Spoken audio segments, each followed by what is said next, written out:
സ്നേഹപിതാവായ ദൈവമേ, കർത്താവെ, ജൈനീസ് മീഡിയയിലൂടെ പ്രോഗ്രാം കാണുകയും കേൾക്കുകയും ചെയ്യുന്ന മുഴുവൻ ആളുകളെയും കർത്താവെ ഞങ്ങളുടെ കരങ്ങളിൽ സമർപ്പിച്ചുകൊണ്ട് പ്രാർത്ഥിക്കുന്നു. കർത്താവെ, ഈ പ്രോഗ്രാം കേട്ടുകൊണ്ടിരിക്കുന്ന സമയത്ത് തന്നെ വചനം കേൾക്കുന്നവരിൽ ക്രിയ ചെയ്യട്ടെ എന്ന് പ്രാർത്ഥിക്കുന്നു. നീ കേട്ട വചനം നിമിത്തം നീ ശുദ്ധിയുള്ളവനായി തീർന്നു എന്നാണല്ലോ വചനം പറയുന്നത്. കർത്താവെ, അങ്ങയുടെ മാറ്റമില്ലാത്ത തിരുവചനം കേൾക്കുന്ന സമയത്ത് കാണുകയും കേൾക്കുകയും ചെയ്യുന്ന ആളുകളിലേക്ക് ഇത് മറ്റുള്ളവരിലേക്ക് ഷെയർ ചെയ്യുകയും മറ്റുള്ളവരിലേക്ക് ഈ ശുശ്രൂഷ എത്തിക്കുകയും ചെയ്യുന്ന മുഴുവൻ ആളുകളുടെ മേലും കരുണയായിരിക്കണമെന്ന് പ്രാർത്ഥിക്കുന്നു. ദൈവത്തിൻ്റെ അത്ഭുതകരമായ ഇടപെടൽ അവരുടെ വ്യക്തിജീവിതത്തിൽ, അവരുടെ കുടുംബജീവിതത്തിൽ സംഭവിക്കട്ടെ എന്ന് പ്രാർത്ഥിക്കുന്നു. ഈ പ്രാർത്ഥനകളെല്ലാം യേശുക്രിസ്തു വഴി പരിശുദ്ധാത്മാവിലൂടെ പിതാവായ ദൈവത്തിലേക്ക് ഞങ്ങൾ സമർപ്പിക്കുന്നു.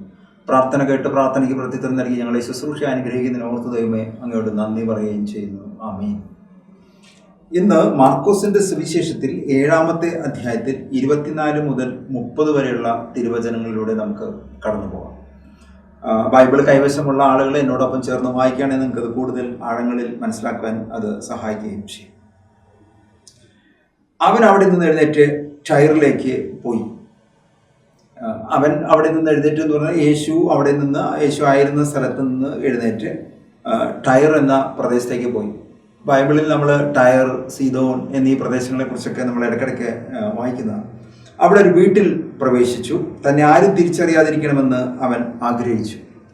ഇപ്പോൾ ടയർ എന്ന പ്രദേശത്ത് ഒരു വീട്ടിലേക്ക് യേശു കടന്നു ചെല്ലുന്നു. അവിടെയുള്ള ആളുകളെ യേശുവിനെ തിരിച്ചറിയരുതെന്ന് യേശു ആഗ്രഹിച്ചു. എങ്കിലും അവനെ മറഞ്ഞിരിക്കുവാൻ കഴിഞ്ഞില്ല. ആരും അറിയാതെ ഒരു ഭവനത്തിൽ കടന്നു ചെന്ന യേശു രഹസ്യമായിട്ടാണ് ചെല്ലുന്നെങ്കിൽ പോലും ജനം അവനെ തിരിച്ചറിയുന്നു. ഒരു സ്ത്രീ അവനെക്കുറിച്ച് കേട്ട് അവിടെ എത്തി. എന്ന് പറഞ്ഞു കഴിഞ്ഞാൽ സാധാരണഗതിയിൽ നമ്മൾ പലപ്പോഴും ധ്യാന കേന്ദ്രങ്ങളിലേക്കൊക്കെ നമ്മൾ കടന്നു ചെല്ലുകയും പ്രാർത്ഥിക്കുകയും ഏതെങ്കിലും തരത്തിലുള്ള അത്ഭുതകരമായ രോഗശാന്തിയോ രോഗസൗഖ്യമോ ഏതെങ്കിലും തകർച്ചയിൽ നിന്ന് അത്ഭുതകരമായ വിടുതലൊക്കെ കിട്ടിക്കഴിയുമ്പോൾ നമ്മുടെ ആ ഒരു അനുഭവത്തിലൂടെ കടന്നു പോകുന്ന വേറെ ആരെങ്കിലുമൊക്കെ കണ്ടുമുട്ടിക്കഴിഞ്ഞാൽ നമ്മൾ അവരെ ആ ശുശ്രൂഷ കേന്ദ്രങ്ങളിലേക്ക് കൂട്ടിക്കൊണ്ടു പോകാറുണ്ട്.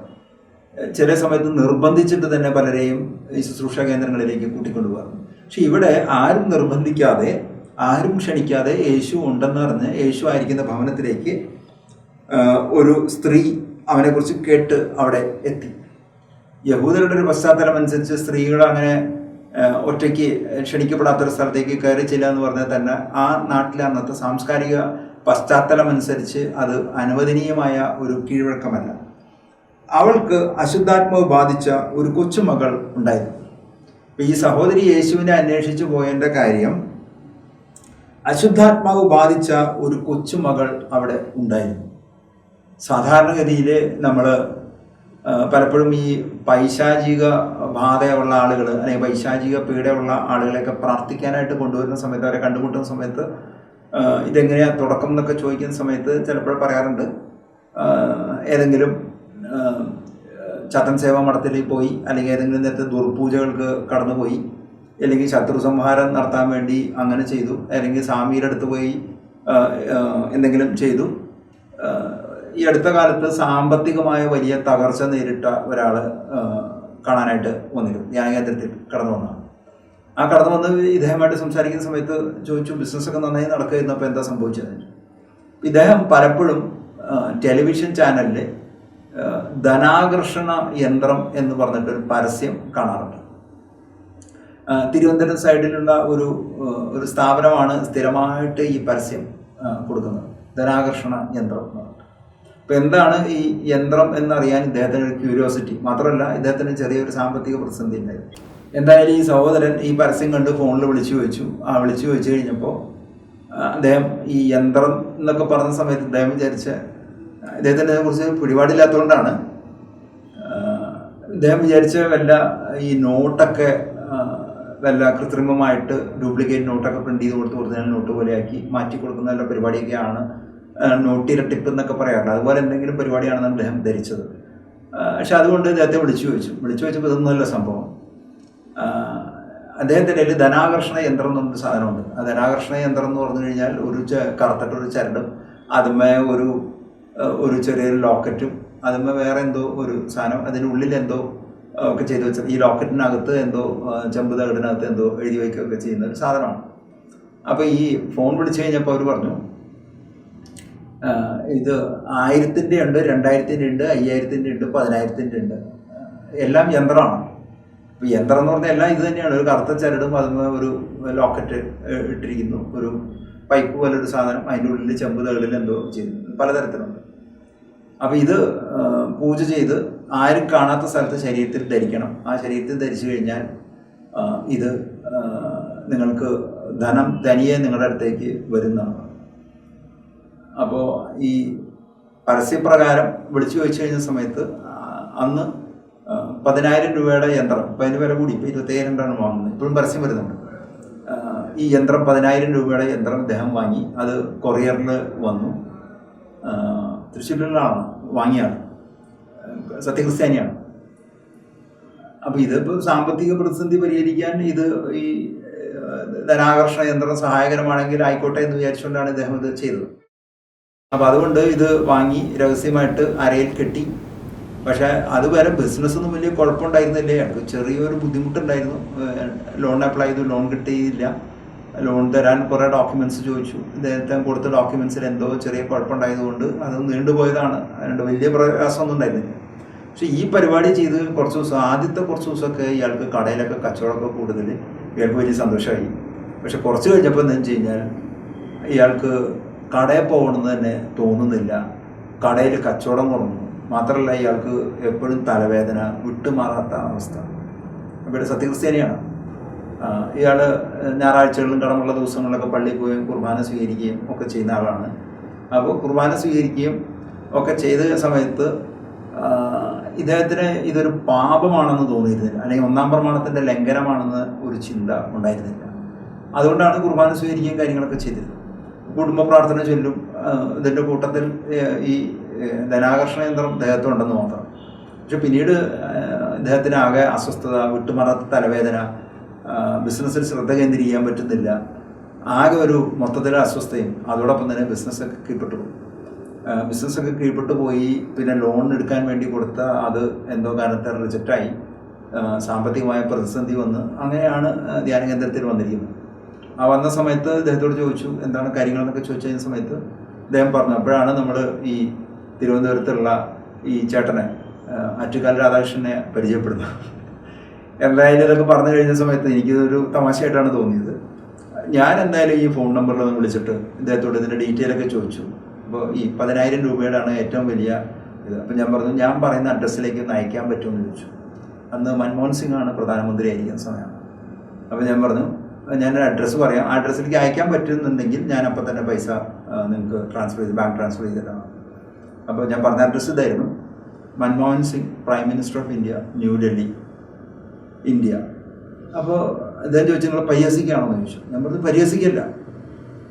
ഇന്ത്യ രാജ്യം മൻമോഹൻ സിംഗ് പ്രധാനമന്ത്രിയായപ്പോൾ വലിയ സാമ്പത്തിക പ്രതിസന്ധിയിലൂടെ കടന്നു പോകുന്നു. വേൾഡ് ബാങ്കിൽ നിന്ന് ലോൺ എടുക്കുന്നു, IMF-ൽ നിന്ന് ലോൺ എടുക്കുന്നു, ഇന്ത്യയുടെ സ്വർണം കൊണ്ട് പണയം വയ്ക്കുന്നു. അങ്ങനെ വലിയ സാമ്പത്തിക പ്രതിസന്ധിയിലൂടെ രാജ്യം കടന്നു പോകുന്ന സമയത്താണ് അദ്ദേഹം പ്രധാനമന്ത്രിയായത്. അപ്പം അതുകൊണ്ട് നിങ്ങളുടെ ഈ ധനാകർഷണ യന്ത്രം പ്രധാനമന്ത്രിക്ക് ഒരെണ്ണം കൊടുക്കുകയും പ്രധാനമന്ത്രി അത് കെട്ടുകയും ചെയ്ത് കഴിഞ്ഞാൽ ഈ നാടിൻ്റെ സാമ്പത്തിക പ്രതിസന്ധി തീരുകയാണെങ്കിൽ ഇതിനേക്കാൾ എളുപ്പത്തിൽ ഈ സാമ്പത്തിക പ്രതിസന്ധി തീർക്കാൻ വേറെ മാർഗമൊന്നുമില്ലല്ലോ. അതുകൊണ്ട് ഈ 10,000 രൂപ ഞാൻ അയച്ചു തരാം. പറഞ്ഞ വഴിക്ക് ഞാൻ ഒരു ഫോൺ കട്ട് ചെയ്തു എന്ന് പറഞ്ഞാൽ അവർക്ക് തന്നെ അറിയാം ഇതൊരു തട്ടിപ്പാണ്. ഞാൻ തിരിച്ചു അതിനോടൊരു ചോദ്യം ചോദിച്ചിരുന്നു. ഇതിങ്ങനെ വെച്ച് കഴിഞ്ഞാൽ ധനം ആകർഷിക്കപ്പെടുകയാണെങ്കിൽ നിങ്ങളത് വിൽക്കേണ്ട കാര്യമില്ല. നിങ്ങളുടെ ദേഹത്ത് തന്നെ അത് കെട്ടിയിട്ട് നിങ്ങൾ ഇന്ത്യ രാജ്യത്തെ ഏറ്റവും വലിയ സമ്പന്നാവും. എന്തിനാ ഈ ടാറ്റയ്ക്കും അംബാനിക്കും അഡാനിക്കും ഒക്കെ ജയ് വിളിക്കാൻ നിൽക്കണേ?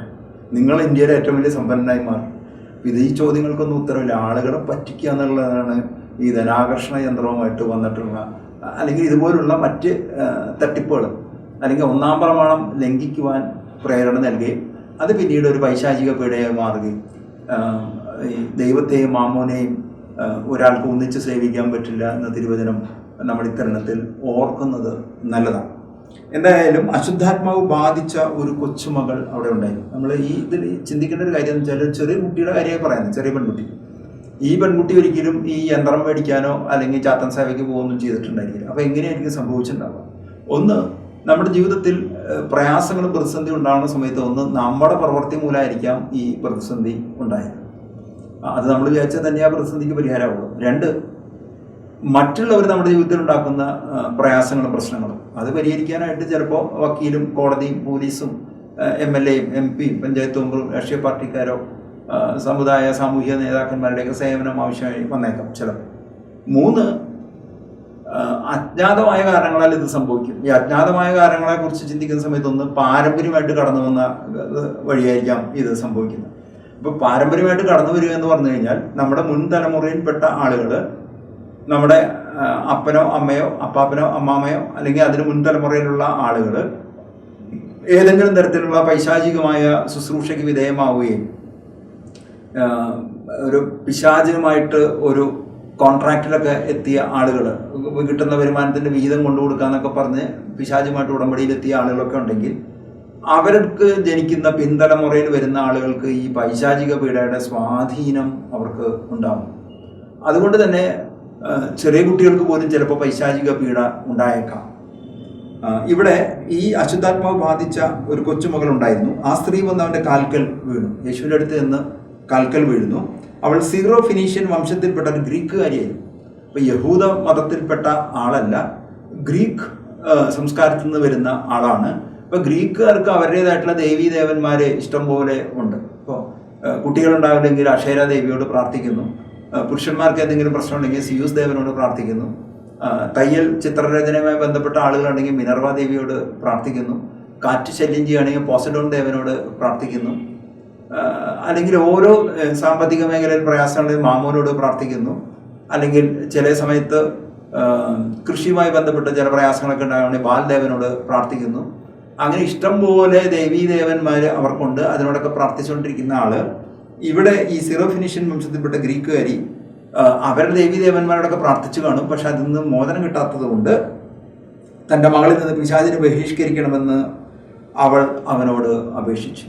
അപ്പം അതുകൊണ്ട് പിശാച് ബാധയിൽ നിന്ന് മോചനം കിട്ടണമെന്ന് വേണ്ടി ഈ പെൺകുട്ടിയുടെ അമ്മ വന്ന് പ്രാർത്ഥിക്കുന്നു.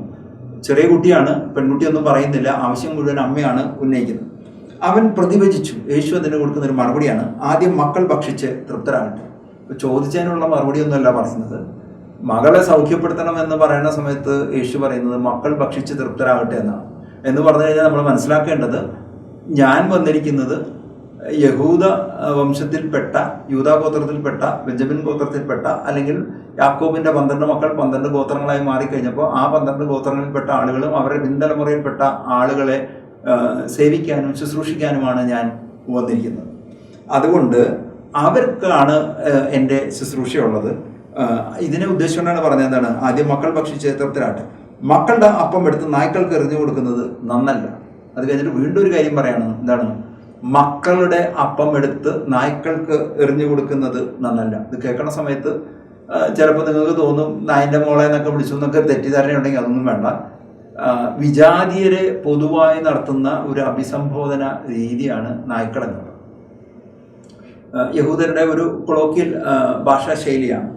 അപ്പം ഇവിടെ പറയുന്നത് മക്കളുടെ അപ്പം എടുത്ത് നായ്ക്കൾക്ക് എറിഞ്ഞു കൊടുക്കുന്നത് നല്ലല്ല എന്ന് പറഞ്ഞു കഴിഞ്ഞാൽ, മക്കളുടെ അപ്പം എന്ന് പറയുന്നത് ഉദ്ദേശിക്കുന്നത്, യേശു പറയുന്നത്, ഞാൻ വന്നിരിക്കുന്നത് യാക്കോബിൻ്റെ 12 മക്കൾ, ആ 12 മക്കളിൽ നിന്ന് ഉത്ഭവിച്ച തലമുറയിൽപ്പെട്ട 12 വംശത്തിൽപ്പെട്ട, അല്ലെങ്കിൽ ജോസഫിനെ തുടർന്ന് വന്ന ജോസഫിൻ്റെ 2 മക്കൾ 2 അർദ്ധഗോത്രങ്ങളായി മാറിയെങ്കിൽ എഫ്രായിം മനേസെ ഗോത്രങ്ങൾ ഉൾപ്പെടെയുള്ള ഈ ഗോത്രങ്ങളിൽപ്പെട്ട ആളുകൾ, ഈ യാക്കോബിൻ്റെ മക്കളായിട്ടുള്ള, അല്ലെങ്കിൽ എബ്രഹാത്തിൽ നിന്ന് ഇസഹാക്കിലേക്ക്, ഇസഹാക്കിൽ നിന്ന് യാക്കോബിലേക്ക്, യാക്കോബിൽ നിന്ന് 12 മക്കളിലേക്ക് തുടർന്ന് വരുന്ന പിൻതലമുറയിൽപ്പെട്ട ആളുകളെക്കുള്ളൊരു ശുശ്രൂഷയാണ് ചെയ്യുന്നത്. അവർക്കുള്ള ശുശ്രൂഷ വിജാതിയർക്ക് നൽകാൻ ഇപ്പോൾ കഴിയില്ല എന്നാണ് പറയുന്നത്. അവൾ മറുപടി വന്നു, കർത്താവേ അത് ശരിയാണ് എന്ന് പറഞ്ഞ വഴിക്ക് ഇവൾക്ക് ഈ കാര്യങ്ങളെക്കുറിച്ചുള്ള അറിവുള്ള സഹോദരിയാണ്. സീറോ ഫിനീഷ്യൻ വംശജയാണ്, ഗ്രീക്കുകാരിയാണെങ്കിലും യേശു വന്നിരിക്കുന്നത് യഹൂദർക്ക് ശുശ്രൂഷ ചെയ്യാനും എന്നുള്ള കാര്യം അവൾക്കറിയാം. അതുകൊണ്ട് അവൾ പറയുന്നത് ശരിയാണ്. എങ്കിലും മേശയ്ക്ക് കീഴേ നിന്ന് നായ്ക്കളും മക്കൾക്കുള്ള അപ്പക്കഷ്ണങ്ങളുടെ ബാക്കി തിന്നുന്നുണ്ടെന്നാണ്. അപ്പോൾ വളരെ ആത്മീയമായ ഒരു സംവാദത്തിലേക്ക് ഇത് കടന്നു പോകണം. എന്താണ് പറയുന്നത്? അവർ പറഞ്ഞപ്പോൾ കർത്താവേ ശരിയാണെങ്കിലും മേശയ്ക്ക് കീഴേ നിന്ന് നായ്ക്കളും മക്കൾക്കുള്ള അപ്പക്കഷ്ണങ്ങളുടെ ബാക്കി തിന്നുന്നുണ്ടെന്ന്. ഇത് കേൾക്കുമ്പോൾ വീണ്ടും ഒരു കൺഫ്യൂഷൻ ഉണ്ടാവാറുണ്ട്. മേശയ്ക്ക് കീഴേ നിന്ന് നായ്ക്കളും മക്കൾക്കുള്ള അപ്പക്കഷ്ണം ബാക്കി തിന്നുന്നുണ്ടല്ലോ. അപ്പം മേശയ്ക്ക് നിൽക്കുന്ന നായ എന്ന് പറയുന്ന സമയത്ത് നമ്മൾ ഇങ്ങനെ ഒന്ന് അതിനെ തിരിച്ചറിയാം. യേശു നായ്ക്കൾക്ക് കുറിച്ച് പറയുന്ന സമയത്ത് നമ്മുടെ മനസ്സിൽ വരുന്ന സ്ട്രേ ഡോഗ്സിനെ കുറിച്ചായിരിക്കും. തെരുവിൽ അലഞ്ഞിരിഞ്ഞ് നടക്കുന്ന നായ്ക്കളെ കുറിച്ചാണോ പറഞ്ഞതെന്നൊക്കെ ചിന്തയാണ്. ഇവിടെ നമ്മൾ യേശു നായ്ക്കളെ എന്നൊരു പദപ്രയോഗം നടന്ന സമയത്ത് യേശുവിൻ്റെ ഈ പിശാചുകളെ ബഹിഷ്കരിക്കുന്നതിനുള്ള ശക്തിയെക്കുറിച്ച് അറിവുണ്ടായിരുന്ന ഈ സഹോദരി യേശു നായ്ക്കൾ എന്ന പദപ്രയോഗം നടത്തുമ്പോൾ അതേ പദപ്രയോഗം കൊണ്ട് തന്നെ യേശുവിനെ ആയിട്ട് ഒരു ആശയ സംവാദത്തിലേക്ക് വരികയാണ്. ഇതിൻ്റെ ട്രാൻസ്ലേഷനിൽ വന്ന ചെറിയൊരു എററാണ് ഇവിടെ നമ്മളൊന്ന് മനസ്സിലാക്കേണ്ടത്. ഒന്ന്, നമുക്ക് പട്ടികളെ കുറിച്ച് പറയുന്ന സമയത്ത് 2 തരത്തിലുള്ള ചിന്ത കടന്നു. ഒന്ന് സ്ട്രേ ഡോഗ്സ്, ഒന്ന് പെറ്റ് ഡോഗ്സ്. സ്ട്രേ ഡോഗ്സ് എന്ന് പറയുമ്പോൾ തെരുവിലെ കലഞ്ഞിരിഞ്ഞ് നടക്കുന്ന നായ്ക്കൾ എന്ന് നമുക്ക് മനസ്സിലാക്കാം. എന്നാൽ പെറ്റ് ഡോഗ്സ് എന്ന് പറഞ്ഞാൽ എന്താണ്? ഇപ്പം എൻ്റെ വീട്ടിൽ തന്നെ ഒരു പട്ടിയുണ്ട്. ആ പട്ടിക്ക് ഇത്രയേ ഉള്ളൂ വലിപ്പം, എൻ്റെ ഒരടിയാണ് നീളമുള്ളൂ. 50,000 രൂപയാണ് ഈ പട്ടിയുടെ വില. ഒരു മാസത്തിൽ അതിനെ കൊണ്ട് ഡോക്ടറെ അടുത്ത് പോയി നഖം വെട്ടുന്നു, മുടി വെട്ടുന്നു, അതിനെ കുളിപ്പിക്കുന്നു, മറ്റു കാര്യങ്ങൾ ചെയ്തു വരുമ്പോൾ അതിൻ്റെ സർവീസ് ചാർജ് ഏകദേശം 3,500 രൂപയാണ് കൊടുക്കുന്നത്. പക്ഷെ അതൊരു പെറ്റ് ഡോഗാണ്. വീടിനകത്ത് ഒക്കെ അത് കിടന്ന് നടക്കും. വീട് പുറത്തല്ല വളരുന്നത്, വീടിനകത്താണ് വളരുന്നത്. അപ്പോൾ ഈ വീട്ടിലുള്ള ഈ നായ്ക്കുട്ടി ചിലപ്പോൾ വീട്ടിൽ നമ്മൾ ഭക്ഷണം കഴിക്കുന്ന സമയത്ത് കുട്ടികൾക്ക് കൊടുക്കുന്ന ഭക്ഷണമൊക്കെ എന്തെങ്കിലും സാധനമൊക്കെ പുറത്ത് കിടക്കുന്ന കണ്ടു കഴിഞ്ഞാൽ ചിലപ്പോൾ ഈ നായ അതെടുത്ത് കഴിച്ചേക്കാം. ചിലപ്പോൾ കഴിക്കില്ല. ചിലപ്പോൾ അതിൻ്റെ അനുവദിക്കപ്പെട്ട സ്ഥലത്ത് കൊണ്ടുവച്ചാൽ മാത്രമേ കഴിക്കുള്ളൂ. 2 സംഭവിക്കും. അപ്പോൾ ഇവിടെ മക്കളുടെ ഭക്ഷണം എടുത്ത് നായ്ക്കൾക്ക് കൊടുക്കാറില്ല എന്ന് പറഞ്ഞ സമയത്ത്, തെരുവിലെ നായകൾക്കോ അല്ലെങ്കിൽ പുറത്തുള്ള ആളുകൾക്ക് കൊടുക്കില്ല എന്ന് പറയുന്ന സമയത്ത് ഈ സഹോദരി പറയാണ്, യജമാനൻ്റെ മേശയിൽ നിന്ന് കീഴെ വീഴുന്നത് മേശയ്ക്ക് കീഴിൽ നിന്ന് നായ്ക്കളും മക്കൾക്കുള്ള അപ്പക്കഷ്ണം ഭക്ഷിക്കാറില്ല എന്ന് പറഞ്ഞാൽ വീടിൻ്റെ ഉള്ളിൽ വളർത്തുന്ന പെറ്റ് ഡോഗ്സ് യജമാനൻ്റെ മേശയിൽ നിന്ന് വീഴുന്ന മക്കളുടെ അപ്പം കഴിക്കുമ്പോൾ വീഴുന്ന സാധനം കഴിക്കാറില്ലേ എന്നാണ് തിരിച്ചു വയ്ക്കുന്നത്. അവൻ അവളോട് പറഞ്ഞു, ഈ വാക്കുമൂലം നീ പോയിക്കൊള്ളുക. ഇതിൻ്റെ ഒരു ഗൗരവം എത്ര ആളുകൾ മനസ്സിലാക്കേണ്ടതെന്ന് ഞാൻ പലപ്പോഴും ബൈബിൾ ക്ലാസ്സിലൊക്കെ പോകുന്ന സമയത്ത് സ്ഥിരം ചോദിക്കുന്നതാണ്. ഞാൻ ഒന്നും കൂടെ ആവർത്തിക്കുകയാണ്, ആർക്കെങ്കിലും മനസ്സിലാവാതെ പോയിട്ടുണ്ടെങ്കിൽ. യേശു പറയുന്നു, എൻ്റെ ശുശ്രൂഷ യഹൂദർക്ക് മാത്രമാണ്. അതിനൊരു ഉദാഹരണം പറയുന്നു, മക്കളുടെ അപ്പം എടുത്ത് നായ്ക്കൾക്ക് കൊടുക്കില്ല എന്ന്. മക്കളുടെ അപ്പം എടുത്ത് നായ്ക്കൾക്ക് കൊടുക്കില്ല എന്ന് പറയുന്ന സമയത്ത് ഈ സഹോദരി ക്ഷണിക്കപ്പെടാതെ ഭവനത്തിൽ കടന്നു വന്ന സഹോദരി പറയുന്നു, മേശയിൽ നിന്ന് വീഴുന്ന അപ്പക്കഷ്ണം മേശയുടെ അടിയിലുള്ള നായ്ക്കൾ കഴിക്കാറില്ലെന്ന് എന്ന് പറഞ്ഞു കഴിഞ്ഞാൽ, വീടിൻ്റെ ഉള്ളിൽ വളർത്തുന്ന ഓമന നായ്ക്കൾ ഉണ്ടെങ്കിൽ മേശയിൽ നിന്ന് വീഴുന്ന അപ്പം കഴിക്കാറില്ലേ, അതെങ്കിലും എനിക്ക് തന്നാൽ മതി. മേശയിൽ വെച്ച് വിളമ്പുന്നത് വേണ്ട, നിങ്ങൾ കഴിക്കുമ്പോൾ അല്ലെങ്കിൽ നിങ്ങൾ കൊടുക്കുന്നത് കഴിച്ച് നിങ്ങൾ നഷ്ടപ്പെടുത്തുന്ന നിലത്ത് വീഴുന്നത് വീട്ടിൽ വളർത്തുന്ന ഓമന മൃഗങ്ങൾക്ക് കൊടുക്കുന്നുണ്ടെങ്കിൽ അത് എനിക്ക് തന്നാൽ മതി എന്ന് പറഞ്ഞു കഴിഞ്ഞാൽ, വിജാതിയായ ഗ്രീക്കുകാരിയായ സിറോഫിനീഷ്യൻ സ്ത്രീ പറയുന്നു, ഞാനൊരു വിജാതിയല്ല, നിങ്ങളുടെ വീട്ടിലെ യജമാനന്മാരായിട്ട് യാക്കോബിന്റെ 12 മക്കളും ഗോത്രങ്ങളൊക്കെ ഉണ്ടെങ്കിലും ഞാൻ നിങ്ങളുടെ വീട്ടിൽ വളർത്തുന്ന ഓമന മൃഗത്തെ പോലെ മേശയ്ക്കരികിൽ കഴിയുന്ന ഒരു നായ്ക്കുട്ടിയായിട്ട് എന്നെയും എൻ്റെ മകളെയും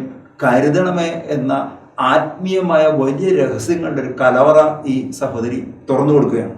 അത് കൊടുത്ത സമയത്ത് യേശു ഇവളുടെ വിശ്വാസം കണ്ട് ചോദിക്കുകയാണ്, ഈ വാക്കുമൂലം നീ പോയിക്കൊള്ളുക. ഇത് നീ പറഞ്ഞതുകൊണ്ട് യജമാനന്റെ മേശയിൽ നിന്ന് വീഴുന്ന അപ്പക്കഷ്ണങ്ങളുടെ ബാക്കി, മക്കൾ തിന്നുമ്പോൾ താഴെ വീഴുന്ന ബാക്കി വീടിനുള്ളിൽ വളർത്തുന്ന ഓമന നായ്ക്കൾ കഴിക്കാറില്ലേ എന്ന് ചോദിച്ച സമയത്ത് എന്നെ ഈ ഓമന മൃഗത്തോടൊപ്പം കരുതണമെന്ന് പറയുമ്പോൾ യേശു പറയുന്നു, ഈ വാക്കുമൂലം നീ പോയിക്കൊള്ളുക. പിശാച് നിന്റെ മകളെ വിട്ടുപോയിരിക്കുന്നു. ഈ കുട്ടിയെ അവിടെ കൊണ്ടുവന്നിട്ടില്ല, അമ്മയാണ് വന്നിരിക്കുന്നത്. പക്ഷെ അമ്മയോട് പറയുന്നത് എന്താണ്? ഈ വാക്കുമൂലം, ഈ ഒറ്റ വാക്കുകൊണ്ട് എന്താണ്? നീ പോയിക്കൊള്ളുക, പിശാച് നിന്റെ മകളെ വിട്ടുപോയിരിക്കുന്നു. അവൾ വീട്ടിലേക്ക് പോയി കുട്ടി കട്ടിലിൽ കിടക്കുന്നത് അവൾ കണ്ടു. അവൾ വീട്ടിലേക്ക് തിരിച്ചു പോകുന്നു. ആ തിരിച്ചു പോകുന്ന സമയത്ത് ഈ പിശാചിനാൽ പീഡിക്കപ്പെട്ട ഈ പെൺകുട്ടി കട്ടിലിൽ കിടക്കുന്നത് കാണുന്നു. അവൾ കണ്ടു, പിശാച് അവളെ വിട്ടുപോയിരുന്നു. പിശാച് അവളെ വിട്ടുപോയി എന്ന് പറഞ്ഞാൽ പൈശാചിക പീഡ അനുഭവിച്ച് നിന്നിരുന്ന പെൺകുട്ടി പരമ്പരാഗതമായിട്ട് വന്ന ഒരു പൈശാചിക പീഡയായിരിക്കാം എന്ന് പറഞ്ഞു കഴിഞ്ഞാൽ, അപ്പൻ്റെ അപ്പനോ അമ്മയോ അല്ലെങ്കിൽ മുൻ തലമുറയിൽപ്പെട്ട, സാധാരണ ഇവർ ഫാമിലി ട്രീ ഹീലിങ്ങിനെ കുറിച്ചിട്ട് ഞാൻ സെഷൻ ചെയ്യുന്ന സമയത്ത് പറയാറുണ്ട്, ഒരു വ്യക്തിയെ സ്വാധീനിക്കുന്ന ഘടകങ്ങളിൽ ഒന്ന്, ഇപ്പം ഞാനിവിടെ ഇരിക്കുന്നുണ്ടെങ്കിൽ എൻ്റെ അപ്പനമ്മയാണ് 1ാമത്തെ തലമുറ എന്നെ സ്വാധീനിക്കുന്നത്. എൻ്റെ അപ്പൻ്റെ അപ്പനമ്മ, അമ്മയുടെ അപ്പനമ്മയായ 2ാം തലമുറയിൽപ്പെട്ട 4 പേര്, അവരുടെ അപ്പനമ്മമാരായ 3ാം തലമുറയിൽപ്പെട്ട 8 പേര്, അവരുടെ അപ്പനമ്മമാരായ 4ാം തലമുറയിൽപ്പെട്ട 16 പേര്. അപ്പോൾ 16+8+4+2. ഞാനിവിടെ ഇരിക്കുന്നുണ്ടെങ്കിൽ എന്നെ സ്വാധീനിക്കുന്ന 30 പേര് നിൽക്കുകയാണ്.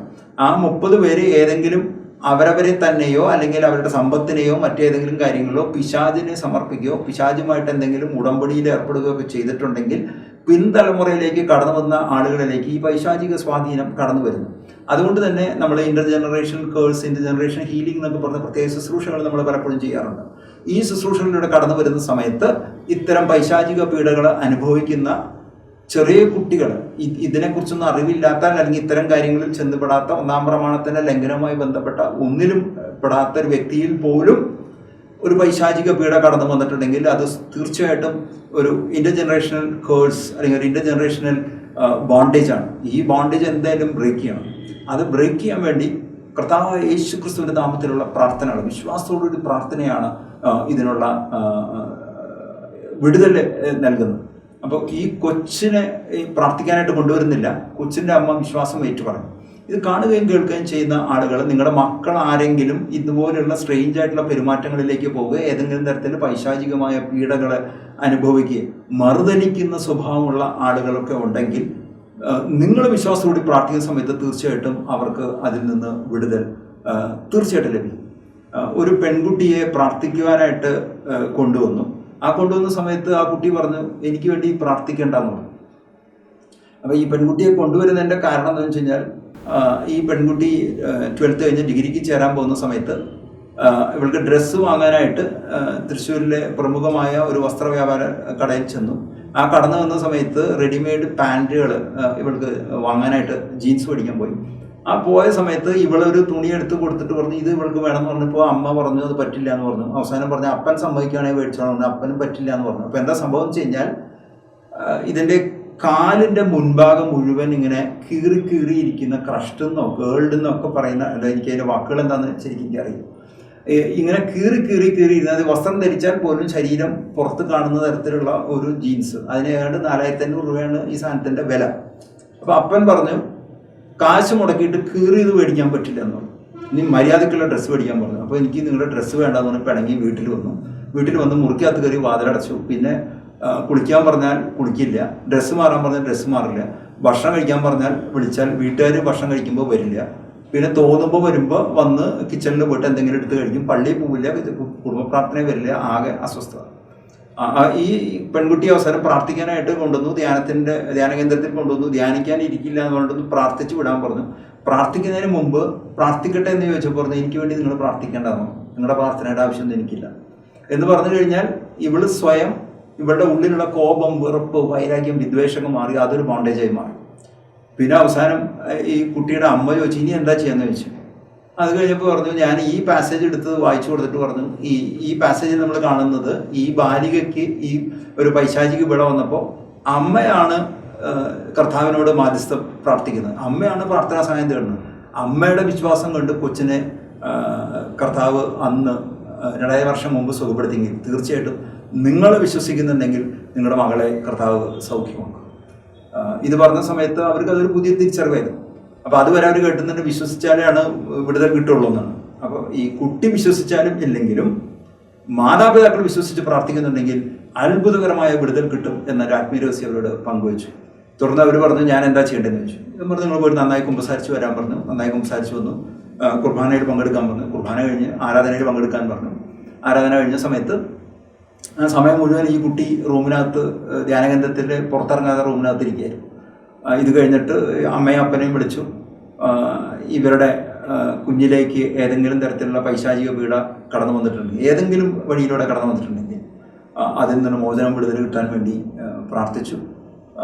പ്രാർത്ഥിച്ച് പൈശാചിക ശക്തികൾ ബഹിഷ്കരിക്കാനുള്ള പ്രാർത്ഥനയും ബന്ധന പ്രാർത്ഥനയും മിഖായേൽ മാലാഖയുടെ സംരക്ഷണ പ്രാർത്ഥനയൊക്കെ ചൊല്ലി കഴിഞ്ഞ് അവരോട് പറഞ്ഞു, എന്തായാലും രാത്രിയെ ഭക്ഷണം കഴിച്ച് പോകാമെന്ന് പറഞ്ഞു. ആ ഭക്ഷണം കഴിക്കുന്നതിന് മുൻപ് ഇവരോട് പറഞ്ഞ് ഭക്ഷണം കഴിച്ച് പോകാമെന്ന് പറയുമ്പോൾ കുറച്ച് കഴിഞ്ഞപ്പോൾ നമ്മൾ നോക്കുമ്പോൾ ഈ പെൺകുട്ടി ഈ ഹാളിൻ്റെ, നമ്മൾ പ്രാർത്ഥിക്കുന്ന ചാപ്പലിൻ്റെ ഏറ്റവും പുറകിൽ വന്ന് നിൽക്കുകയാണ്. ആ നിൽക്കുന്ന സമയത്ത് പറഞ്ഞു, മോളെ വാ, എനിക്ക് വേണ്ടി പ്രാർത്ഥിക്കാമെന്ന് പറഞ്ഞു. അപ്പോൾ അതുവരെ പ്രാർത്ഥിക്കേണ്ടെന്ന് പറഞ്ഞ കുട്ടി വരുന്നു. നമ്മൾ പ്രാർത്ഥിക്കുന്നു. ആ പ്രാർത്ഥിച്ച വഴിക്ക് തന്നെ അവളുടെ എല്ലാ വിഷയങ്ങളും മാറി. മാത്രമല്ല അവൾ വീണു.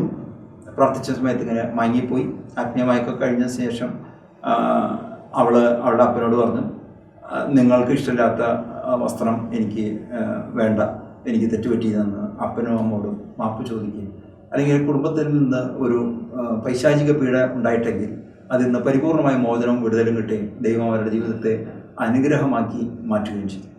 ഈ പ്രോഗ്രാം കാണുകയും കേൾക്കുകയും ചെയ്യുന്ന മുഴുവൻ ആളുകൾക്കും ഇത്തരത്തിലുള്ള ഏതെങ്കിലും തരത്തിലുള്ള പൈശാചിക പീഡകൾ വരുന്നുണ്ടെങ്കിൽ, ഏതെങ്കിലും പ്രത്യേകമായ വസ്തു വാങ്ങണം എന്ന് പറഞ്ഞിട്ട്, അതായത് കുട്ടികളൊക്കെ ആണെന്നുണ്ടെങ്കിൽ അവർക്ക് പ്രത്യേക തരത്തിലുള്ള ഡ്രസ്സ്, അല്ലെങ്കിൽ ബ്രാൻഡഡ് ഷർട്ടുകൾ, അല്ലെങ്കിൽ പ്രത്യേക തരത്തിലുള്ള ജീൻസ്, പിന്നെ പ്രത്യേക തരത്തിലുള്ള ഷൂ, അല്ലെങ്കിൽ സ്കൂട്ടി വേണം, പൾസർ ബൈക്ക് വേണം, ഇതൊക്കെ ധ്യാനകേന്ദ്രത്തിൽ ഇങ്ങനത്തെ പല പല വിഷയങ്ങൾ വന്ന് കണ്ടുമുട്ടാറുണ്ട്.